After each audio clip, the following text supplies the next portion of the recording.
નમસ્કાર. ગુજરાતી અધ્યયનમાં હું ડોક્ટર મેહુલ પટેલ આપ સર્વેનું સ્વાગત કરું છું. મિત્રો, આપણે જેમ ધોરણ 12 ના દરેક ચેપ્ટરનો પરિચય પ્રાપ્ત કરી રહ્યા છીએ, તેવી જ રીતે આજે આપણે ધોરણ 11 નું પ્રથમ કાવ્ય નાવિક વળતો બોલ્યો તેનો પણ પરિચય પ્રાપ્ત કરીશું. કારણ કે ટાટ હાયર સેકન્ડરીની પરીક્ષાની અંદર ધોરણ 11 અને 12 નું સરખું વેઇટેજ છે. ઓકે, તો 11મા ધોરણમાંથી પણ પ્રશ્નો આવવાના જ છે. તો આપણે તેની પણ દરેક કૃતિઓને જેવી રીતે ધોરણ 12 ની કૃતિઓનો પરિચય મેળવીશું, તેવી જ રીતે ધોરણ 11 ની કૃતિઓનો પણ પરિચય મેળવીશું. તો ચાલો આજે આપણે ધોરણ 11 ની પ્રથમ જે કૃતિ છે નાવિક વળતો બોલ્યો, એ કૃતિનો પરિચય પ્રાપ્ત કરીએ. તો તેમાંથી કેવા પ્રકારના પ્રશ્નો પૂછાઈ શકે તેની મેં પહેલી જ માહિતી આપી દીધી છે. અહીંયા નાવિક વળતો બોલે અને એક વાક્યના મુદ્દાસર પ્રશ્નો જે છે તે આ પ્રમાણેના છે. હવે એક વાક્યના પણ પ્રશ્નો પૂછાય અને 2-3 વાક્યના પણ પ્રશ્નો પૂછાય તેવી શક્યતાઓ ખૂબ જ છે. કારણ કે તમે ટાટ સેકન્ડરીની પરીક્ષાના પેપરનું જો મૂલ્યાંકન કરો તો તમને ખ્યાલ આવશે કે ધોરણ 9 ના જે પ્રશ્નો છે એ મોટા ભાગે 1-2 કે 2-3 વાક્યના પ્રશ્નોના જવાબમાં મૂક્યા હતા. ઓકે, અને સવિસ્તાર પ્રશ્નોમાં ધોરણ 12 ના મૂક્યા હતા. પરંતુ અહીંયા કેવું છે, આપને કૃતિનો પરિચય સમગ્રતએ એવી રીતે પ્રાપ્ત કરીશું કે એમાંથી સવિસ્તાર પ્રશ્ન આવે કે 2-3 વાક્યનો પ્રશ્ન આવે કે પછી ખરા ખોટા આવે કે એક વાક્યનો પ્રશ્ન પૂછાય, દરેકનો જવાબ ખૂબ સુંદર રીતે લખી શકીએ તે પ્રમાણેની માહિતી આપણે મેળવીશું. આજનું આપનું જે કાવ્ય છે તે છે નાવિક વળતો બોલ્યો. આ કાવ્યના કર્તા છે ભાલન. ભાલનનો જન્મ એટલે એમનો સમય 15મી સદી ઉત્તરાર્ધ અને 16મી સદી પૂર્વાર્ધ, એટલે 15મી સદી પૂર્ણ થવાની તૈયારીમાં અને 16મી સદી શરૂ થવાની તૈયારીનો જે ભાગ છે એમાં ભાલન થયા હશે તેવી વાત છે. જો પ્રસ્તાવના લખવા માટે આપણને કર્તાનો પરિચય હોવો ખૂબ જરૂરી છે. એટલે કર્તાના પરિચયની આખી જે બાબત છે તેને હું તમને સમજાવી અને વચ્ચે કહી દઉં છું કે આમાં કઈ બાબતો છે જે પ્રસ્તાવનામાં ખૂબ કામની છે. ઓકે, ભાલનનું અન્ય નામ છે પુરુષોત્તમ. ઓકે, જ્ઞાતિએ તેઓ મોઢ બ્રાહ્મણ હતા. અટક તેમની ત્રવાડી હતી. તેમનું વતન પાટણ હતું. સંસ્કૃત તેમજ વ્રજ ભાષાનું જ્ઞાન તેઓ ધરાવતા હતા. દસમ સ્કંદમાં આવતા વ્રજ ભાષાના પદો કવિએ પોતે લખ્યા હોય, ઓકે, પોતે રચ્યા હોય એવું લાગે છે. ગુર્જર ભાષા તરીકે ગુજરાતી ભાષાને ઓળખાવનાર ભાલન ગુજરાતી કવિતામાં કડવાબદ્ધ આખ્યાનોનો સ્થિર પાયો નાખવાનું કાર્ય કર્યું. ઓકે, એટલે એવું અહીંયા સ્પષ્ટ કહ્યું છે કે આખ્યાન છે એની રચના જ ભાલને કરી છે. ઓકે, એમના આખ્યાનોમાં પહેલી વખત ઉથલો કે વલણ વગરના કડવા જોવા મળે છે. એથી તેઓ આખ્યાનના પિતા તરીકે ઓળખાય છે. ઓકે, પૌરાણિક આખ્યાનોમાં તેઓ મૂળ કથાને વફાદાર રહે છે. મુખ્યત્વે આખ્યાન કવિ, પદ કવિ અને અનુવાદક તરીકે જાણીતા છે. તો આ હતો ભાલનનો પરિચય.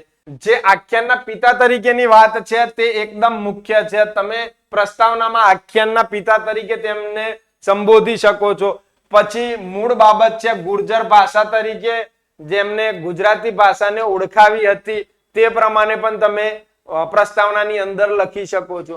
જો શું કહે છે, આખ્યાન છે ને પૌરાણિક કથા પર આધારિત હોય છે અને ભાલન છે ને પૌરાણિક જે મૂળ કથા છે ને તેને વફાદાર રહેતા, તેમાં બહુ જાજુ પરિવર્તન કરતા નહીં અને એ જે મૂળ કથા છે ને તેનો જ આધાર લઈને તે આખ્યાનની રચના કરતા. ઓકે, જો આ જે આખ્યાન છે એમાં પણ રામાયણની મૂળ કથા જે છે તેને વફાદાર રહીને તેમને આ આખ્યાન રચ્યું છે. શું કહે છે, તો પ્રસ્તુત કાવ્યના કેન્દ્રમાં એમના વાલ્મીકી રચિત રામાયણનો કેવટ પ્રસંગ છે. અયોધ્યાથી વનવાસ જવા નીકળેલા રામને નદી ઓળંગવા હોડીની જરૂર પડે છે. લક્ષ્મણ સીતાને નાવમાં બેસાડવા નાવિક તૈયાર છે, પણ રામને નાવમાં બેસાડવાની ના કહે છે. નાવિકે સાંભળ્યું છે કે ઋષિના શાપથી પથ્થર બનેલી અહલ્યા રામની ચરણ રજથી જીવિત સ્ત્રી બની ગઈ છે. હવે જો રામની ચરણ રજ હોડીને સ્પર્શે તો હોડી પણ સ્ત્રી બની જાય એવી ભોળી સમજ નાવિકને મૂંઝવે છે. ઓકે, ચાલો, નાવિકને ઘરે એક સ્ત્રી એટલે પોતાની જે પત્ની છે તે તો છે જ, ચરણ સ્પર્શથી બીજી સ્ત્રી થાય તો બંને સ્ત્રીઓનું ભરણ પોષણ તે કેવી રીતે કરે? આજીવિકાનું એકમાત્ર સાધન હોડી જ છીનવાઈ જાય. કે છે ઘરે એક સ્ત્રી છે અને આ હોડી જો બીજી સ્ત્રી બની જાય તો બંનેનું એટલે આજીવિકાનું સાધન મારું તો હોડી હતી, એ જ સ્ત્રી બની ગઈ, તો હવે હું ભરણ પોષણ કેવી રીતે કરું? ઓકે, ગુરુ વિશ્વામિત્ર નાવિકની મૂંઝવણ દૂર કરવા વચ્ચેનો માર્ગ કાઢે છે. તેઓ નાવિકને ગંગાજળથી રામના પગ ધોવા કહે છે, જેથી રજ ધોવાઈ જાય, ચરણ સ્વચ્છ થાય અને હોડી સ્ત્રી બનતા બચી જાય. ગુરુ વિશ્વામિત્ર છે એ નાવિકને રસ્તો કરી આપે છે કે તને ડર છે ને કે ભગવાન શ્રી રામના ચરણની જે ધૂળ છે એ તારી હોડીને ટચ થશે તો તારી હોડી સ્ત્રી થઈ જશે, તો એક કામ કર, આ ગંગાજળ લે અને ભગવાન શ્રી રામના પગ ધોઈ નાખ. જો ધોવાથી ચરણની ધૂળ બધી નીકળી જશે એટલે હોડી સ્ત્રી થતા બચી જશે. ઓકે, અંતે ભોળો એટલે કે પ્રભુના પગ ધોવા ઈચ્છતો નાવિક રામના પગ ધુએ છે અને સંતોષ પામે છે. ઓકે, મુંજાતા નાવિકનું ભોળપણ પરોક્ષ રીતે શ્રી રામના ચરણ ધોવાની હોશિયારી, મધ્યસ્થી વિશ્વામિત્રની કુનેહ અને સર્વજ્ઞ શ્રી રામનું માર્મિક હાસ્ય આખ્યાન ખંડને રસપ્રદ બનાવે છે. ભગવાન શ્રી રામના જીવન પર લખાયેલી જે રામાયણ છે તે રામાયણના કેવટ પ્રસંગ એટલે ભગવાન શ્રી રામ જ્યારે વનમાં જાય છે એમાં બનેલા પ્રસંગોમાંના એક પ્રસંગની વાત, એક ને બે પ્રસંગોની વાત અહીંયા રજૂ કરવામાં આવી છે. આપણે પંક્તિને સમજતા સમજતા આખી વાતને સમજી લઈએ. ઓકે, ચલો, પંક્તિઓને સમજવી ખૂબ જરૂરી છે. એટલે અહીંયા મોરલ વાત તો આખી માઇન્ડમાં ક્લિયર થઈ ગઈ છે કે ભગવાન શ્રી રામની વાત છે, નાવિક છે, આ છે, ફલાનું છે, એટલી તો સ્પષ્ટતા થઈ ગઈ છે. એટલે ભગવાન રામ જ્યારે વનમાં જાય છે ત્યારે વચ્ચે કોઈ એક નદી આવે છે, એ નદીને ક્રોસ કરવા માટે તેમને હોડીની જરૂર પડે છે. હવે જ્યારે હોડી છે એ માટે હોડી ચલાવનાર વ્યક્તિ છે એને સાથે વાર્તાલાપ ચાલી રહ્યો છે. ભગવાન શ્રી રામ એને કહે છે કે ભાઈ અમને તું નદી ક્રોસ કરાવીશ? ત્યારે નાવિક જવાબ આપે છે. ત્યાંથી કાવ્યની શરૂઆત થાય છે કે નાવિક વળતો બોલ્યો, સાંભળો મારા સ્વામ, સાત સૌ કે નાવે બેસો, નહીં બેસારું રામ. ભગવાન શ્રી રામે એને પ્રશ્ન કર્યો, ભાઈ અમને તું નદી ક્રોસ કરાવીશ? તો કહે છે કે તમારી સાથે આવેલા જે બધા છે ને એ બધાને હું નાવમાં બેસાડીશ. ભગવાન શ્રી રામ, હું તમને નાવમાં બેસાડીશ નહીં. વાર્તા મેં સાંભળી છે ચરણ રેણ થી અપાર, અહલ્યા ત્યાં થઈ સ્ત્રી સહી પાસણ ફીટી નાર. એટલે કે છે કે મેં તમારા વિશે એક વાર્તા સાંભળેલી છે કે અહલ્યા નામની એક જે સ્ત્રી હતી તે ઋષિના શ્રાપથી પથ્થર બની ગઈ હતી. ઓકે, એ વાર્તા છે આખી. એ વાર્તાને લઈને અત્યારે આપણે બહુ ઊંડાણપૂર્વક સમજ નથી મેળવતા, પરંતુ અહલ્યા નામની જે સ્ત્રી છે એ સ્ત્રીના પતિ ઋષિ હોય છે, ગૌતમ ઋષિ. એ ગૌતમ ઋષિના પત્ની હતા ને પછી ગૌતમ ઋષિએ તેમને શ્રાપ આપ્યો ને શ્રાપ આપવાને કારણે પથ્થર બની ગયા. હવે પથ્થર બનેલી જે આ અહલ્યા છે ને એ ભગવાન શ્રી રામના ચરણની ધૂળ અડવાથી એ પાછી અહલ્યા એટલે સ્ત્રીના સ્વરૂપમાં આવી છે. આવી વાર્તા નાવિકે સાંભળેલી છે. એટલે કે છે કે વાર્તા મેં સાંભળી ચરણ રેણ થી અપાર, એટલે ચરણની ધૂળથી ખાલી ટચ થવાથી અહલ્યા ત્યાં થઈ સ્ત્રી જે પાષણ બની હતી, એટલે જે પથ્થર બની ગયેલી અહલ્યા છે એ પાછી સ્ત્રી બની ગઈ હતી. આવી વાર્તા મેં સાંભળી છે.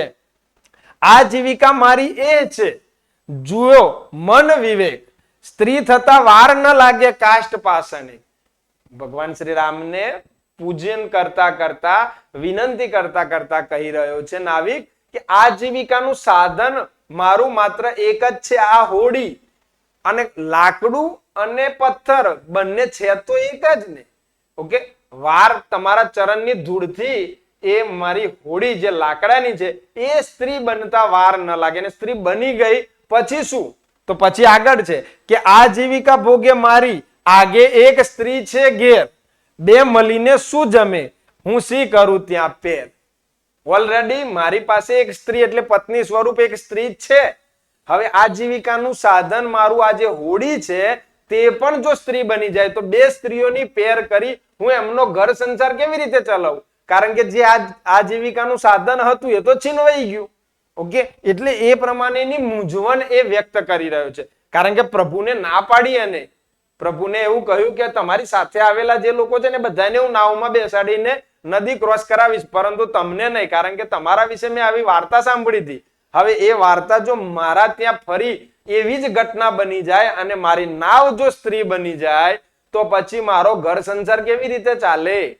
કારણ કે મારી તો આજીવિકાનું સાધન એક જ છે. ઓકે, એટલે આ જે મૂંઝવણ છે ને તેને દૂર કરવા વિશ્વામિત્ર આવે છે. શું કે છે? હસી વિશ્વામિત્ર બોલ્યા, ચરણ રેણથી સ્ત્રી થાય તે માટે ગંગાજળ લઈને પખાલો હરી પાય. ત્યાં વિશ્વામિત્ર આવીને અને આ મૂંઝવણ માંથી દૂર કરે છે નાવિકને. શું કહે છે કે તને ભગવાન શ્રી રામના ચરણના ધૂળનો જો પ્રોબ્લેમ છે ને તો લે આ ગંગાજળ ને ભગવાન શ્રી રામના પગ ધો અને ધોયા પછી ભગવાન શ્રી રામની નાવમાં બેસાડ. ઓકે, એટલે કે છે કે હસી વિશ્વામિત્ર બોલ્યા, ચરણ રેણથી સ્ત્રી થાય. જો ચરણની ધૂળથી સ્ત્રી થતો હોય તો તે માટે ગંગાજળ લઈને ભગવાન શ્રી રામના પગ તું ધોઈ નાખ. હસીને હરી હેઠા બેઠા રામ અશરણ શરણ નાવિકે ગંગાજળ લઈને પખાલ્યા હતા ચરણ. એટલે જેવો મૂંઝવણમાંથી દૂર થવાનો માર્ગ મળ્યો એવું તરત ભગવાન તો આ બધી બાબતોને સમજતા હતા, રામ તો આ બધી જ બાબતોને સમજી રહ્યા હતા.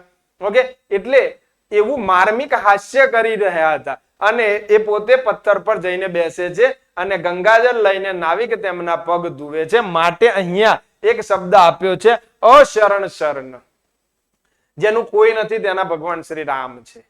ઓકે, આ પ્રમાણેની સ્થિતિમાં ભાલનના પદોમાંથી આ કાવ્ય લેવામાં આવ્યું છે. જો કાવ્યના દરેકે દરેક શબ્દો, દરેકે દરેક બાબતો, એની અંદર ઉત્પન્ન થઈ રહેલી જે બે પ્રસંગયુક્ત સ્થિતિવાળી વાતો છે તે પણ આપને અહીંયા પૂર્ણ રીતે સમજી લીધી. હવે આમાંથી એક વાક્યનો પ્રશ્ન પૂછાય, 2-3 વાક્યનો પ્રશ્ન પૂછાય કે સવિસ્તાર પ્રશ્ન પૂછાય કે નાવિકનું ભક્ત હૃદય તમારા શબ્દોમાં નાવિક વળતો બોલ્યો કાવ્યને કેન્દ્રમાં રાખીને કરો. આવો પ્રશ્ન પૂછાયો તો તમે આરામથી લખી શકો છો કે એનું ભક્ત હૃદય વાત ચાલુ છે એટલે વાતમાં ભગવાનને માનવાચક સ્થિતિમાં કહે છે કે મને માફ કરજો, હું તમારી સાથે આવેલા બધાને નાવમાં બેસાડીશ, તમને નહીં, કારણ કે તમારા વિશે મેં આવી વાત સાંભળી છે. હવે જો એ વાત મારા ત્યાં જ લાગુ પડી ગઈ તો મને આવી મૂંઝવણ છે, આવી તકલીફ થઈ જશે. ઓકે, તો પછી વિશ્વામિત્ર ત્યાં રસ્તો કાઢવા આવે છે અને જેનું કોઈ નથી તેના ભગવાન શ્રી રામ એને આશીર્વાદ સ્વરૂપ પગ ધોવા દે છે. આ પ્રમાણેની સ્થિતિ આ કાવ્યની અંદર ભાલને ખૂબ સરસ રીતે સમજાવી છે. બરાબર, જો આની અંદરથી જેવા પ્રશ્નો થવાના છે તેવા બધા જ પ્રશ્નોની ચર્ચા મેં તમને સમજયુક્ત સ્થિતિમાં આપી દીધી છે.